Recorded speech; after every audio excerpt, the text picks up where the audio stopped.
Hey guys, how's it going? My name is Kim and welcome back to Uncommonkim.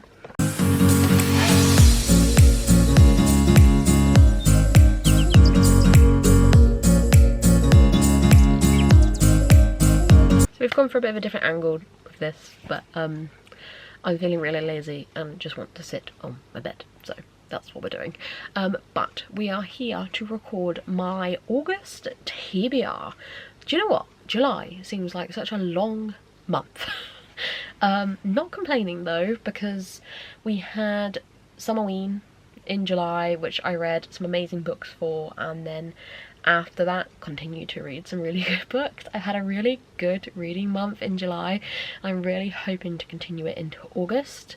I'm very much in my like horror thriller mystery vibe, and I want to keep those juices flowing. So as always, we're going to be using my trusty prompt jar. I'm going to pick about 5 to 6 prompts, I think, and just see what we get. But yeah, I'm really in the mood for horrors, thrillers. I've bought quite a few horror and thrillers recently, so I definitely want to go for those more than anything. But we will see. You never know, the Brando Sando prompt might appear and mug me off, but we will find out. So let's go for prompt number 1.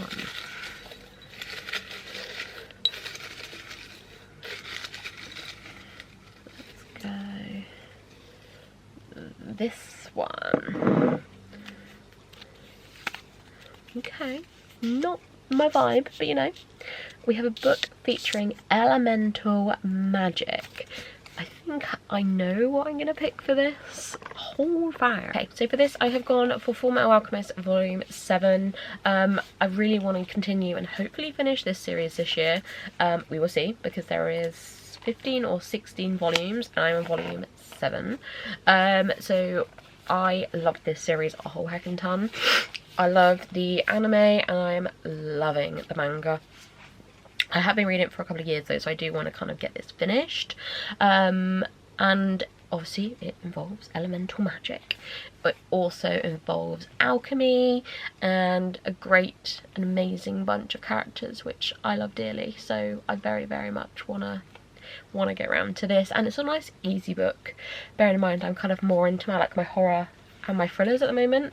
It's quite a nice, easy one to read, just kind of like in between. So yeah, I'm gonna go for this one. Prompt number 2.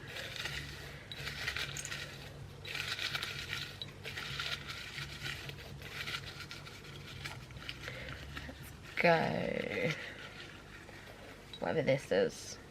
This one. Oh, I think I have multiple. Hold on. I do, I have 2. So let's do both, because why not? We have... Ooh. A book with an odd number of pages. Right, I'm gonna have to have a look and I'll come back because fuck knows. Okay, I have gone for That's Not My Name by Megan Lally. I've seen a lot of people talking about this recently and really loving it. One of those people being Steph. And this is 297 pages, so an odd number. But I'm very excited to read this. I have no idea kind of vibes apart from spooky.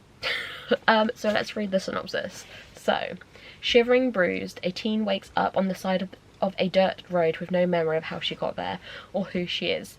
The police don't know where she came from until a frantic man arrives at the station. He's been searching for her for hours. He has her school ID, her birth certificate, and even family photos. He is her father. Her name is Mary, or so he says. When Lola slammed the car door and stormed off into the night, Drew thought they just needed some time to cool off. Except Lola disappeared. Now his friends, the sheriff, and the whole town are convinced Drew murdered his girlfriend. Forget proving his innocence, he needs to find her. The longer Lola is missing, the fewer leads there are to follow, and the more danger they are both in. Yeah, I'm quite excited to read this one. It's not massively big, not compared to some of the thrillery horrors I've read recently, but I've heard some really good reviews. So I'm very excited to read it. Prompt number 3.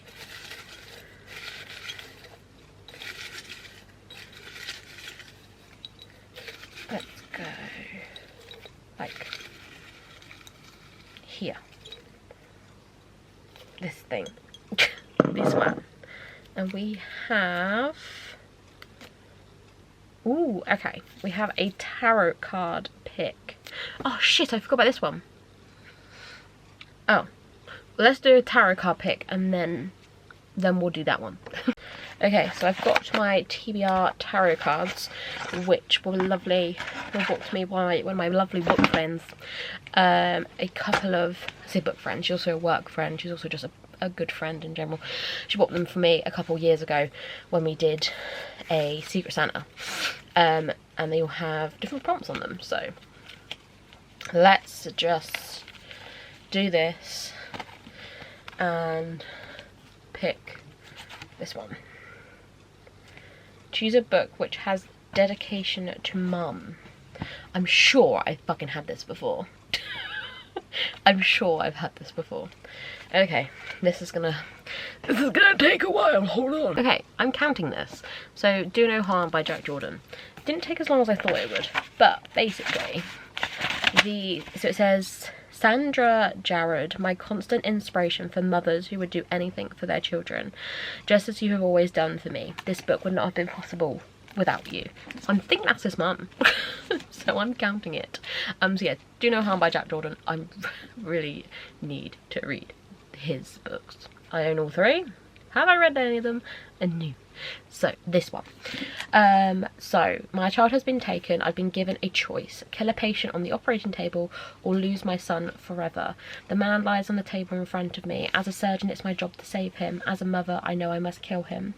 You might think I'm a monster, but there really is no other choice. I must get away with murder or I will never see my son again. I've saved many lives. Would you trust me with yours? I think this is Jack Jordan's debut. Don't quote me on that, but I think it is.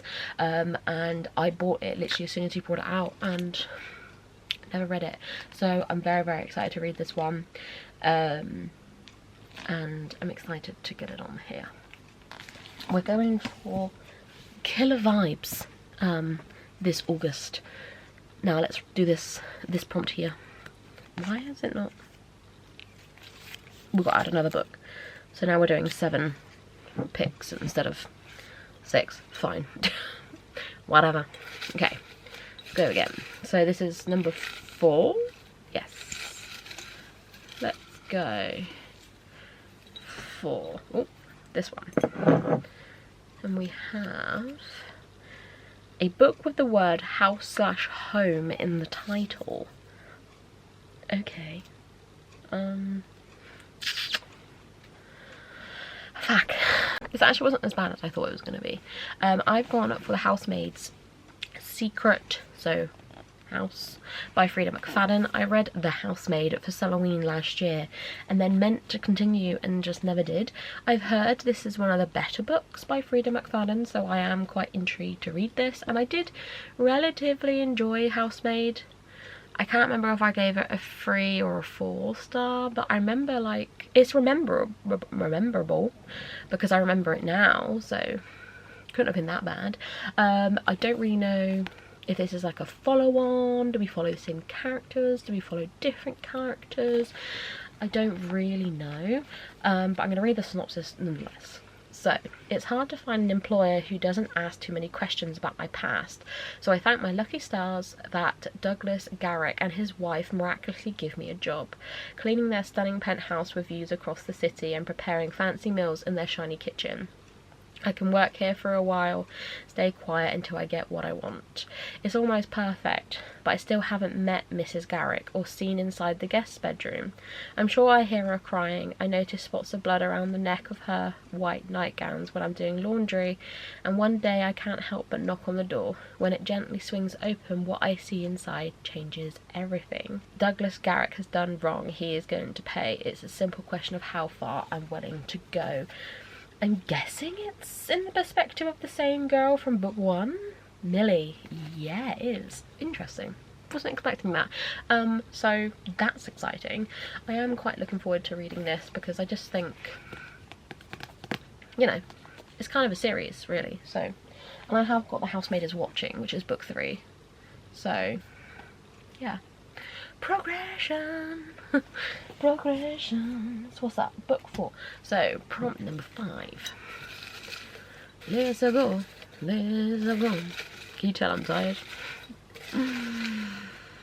I've been at work today. I'm exhausted. Work is draining me at the moment, but we're here. We are thriving. Maybe thriving isn't the word I'd use. Ooh. Okay. We have a book rated 3 point something or lower. Let me get on the Goodreads and I will return. Okay, had many options, but I've decided to go for a book that's on my summer TBR, which is Witchcraft for Wayward Girls by Grady Hendrix. This is very mixed on whether it's loved or not. I think it's to do with like young children giving birth, and that's the reason why people aren't sure. But I do love a bit of Grady Hendrix, so I'm thinking we give it a go. But I know a lot of people have DNF'd, I know a lot of people have rated it low, but then I know a couple people that actually enjoyed it, so we're gonna go for this. I definitely rated lower than 3. Where's it gone? There. 3.97, so only just a 3 point something or under, but yes, I'm gonna go for this.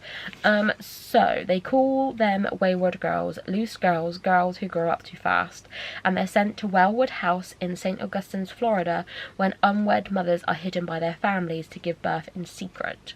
But their babies are up for adoption, and most important of all, forget any of it ever happened. 15-year-old Fern arrives at the home of a sweltering summer in 1970, pregnant, terrified and alone.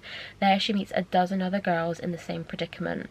Rose, a hippie who insists she's going to keep her baby and escape to a commune. Zinnia, a budding musician who plans to marry her baby's father. And Holly, barely 14, mute and pregnant, and no one knows by who.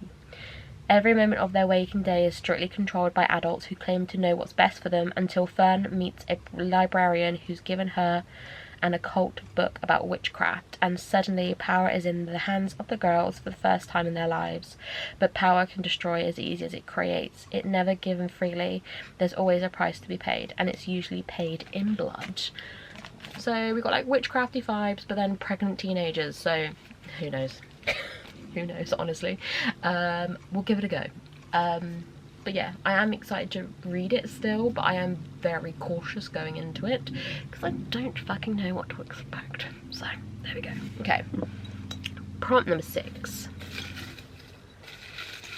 which meant to be the last one, but no, we got mugged off by the prompt jar. Oh my god, everything's coming out. I want the orange. Give me the orange. Get off. Orange. We've got a book by an author whose first and last names begin with the same letter. Fuck. Okay.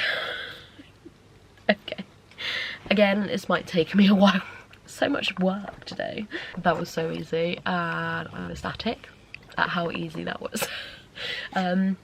This was on a TBR a couple months ago. I never had a chance to get around to it, but I am in this era, so I want to read it.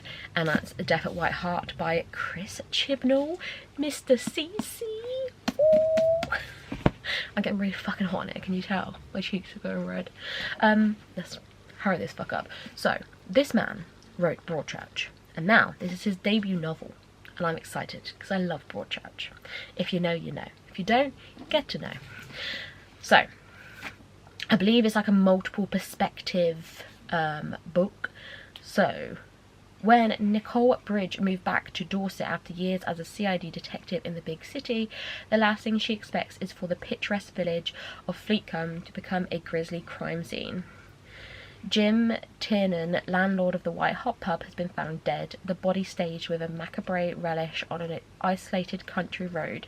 As soon as she starts asking questions, Nicola realises everyone in the village has something to hide. Frankie, the hairdresser who isn't a skilled enough actor to conceal their lying about the night of the murder. Eddie, the delivery driver whose heart starts racing every time he drives past the crime scene. Deakins, the embittered farmer still living in the shadow of a supposedly murderous ancestor, and even the little girl hidden at the top of the playground slide who's watching them all. Whispers, rumours, lies. Nicola knows that somewhere among them a killer is hiding in plain sight. Sounds right up my fucking street, and if it's got anything to do with Broadchurch, I'm in. Or anything similar to Broadchurch, I'm in. I'm very excited to read this, and I'm really hoping I get to it. I've just got to think of a video that I could use this in, because I have ideas for everything else, but this I don't know. I'll figure it out. Okay, the final prompt. Let's go. Be nice to me, please. Please be nice. Give me a murder mystery or something that will scare the bejeebers out of me. Thank you. Because that's what I want. A hardback book. Yes. Thank the Lord above. Just says a hardback book. That's all it says. Beautiful. Okay. Easy prompt. Gone for The Perfect Marriage by Geneva Rose. 1, I read Homes Where the Bodies Are, loved it. 2, been watching her on TikTok. She's really funny and does dances while heavily pregnant, signing all of her books. Iconic. So I really want to read more from her. So this is another book of hers, and I'm very excited. This is the collector's edition, which, may I add, somebody was selling this for an extortionate price on Vinted, may I add. But you can buy book 1 and book 2 from Books Please. So if you're going to get it from there, don't buy off Vinted, because someone will rip you off. But this is really stunning. This is stunning. Recommendation. So, fully reddited it. Nope, that's not the synopsis. Sarah Morgan is one of the best criminal defense attorneys in Washington, D.C. With a perfect case record and having made a named partner before the age of 35, her life is going exactly as she planned.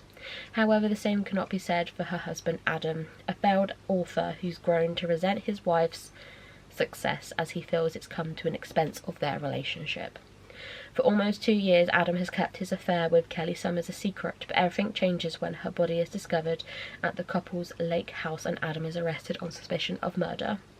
Sarah now finds herself facing her most challenging case yet when she vows to defend her husband, a man accused of murdering his mistress. While Adam is certainly guilty of sleeping with Kelly, the question remains, is he guilty of killing her too? Apparently this edition contains courtroom illustrations and a bonus chapter, which sounds good to me, because we love courtrooms. But yes, I'm very excited to read this. It's definitely one that's up there on my TBR at the moment, so I'm very excited to get this on my August TBR. Right, hold on.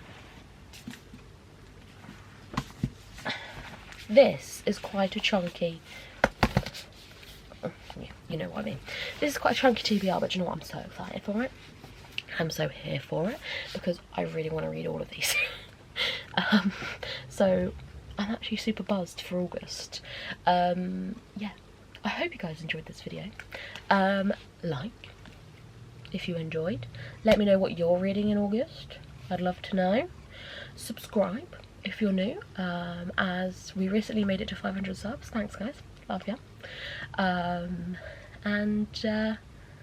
Yeah, we be having a flabbergasting good times.